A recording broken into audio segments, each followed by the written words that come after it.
एका वकिलाच्या लेखणीनं त्याच्या कायद्याच्या आखणीनं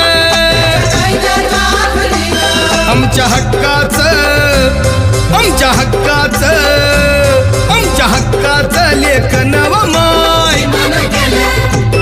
मग कुणी नाही केलं भलं व माय अग दिल्लीचं दालन फुलं व माय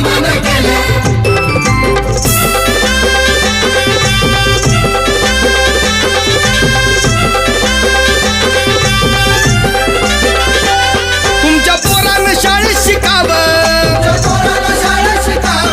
आशाला जारीला मुकावं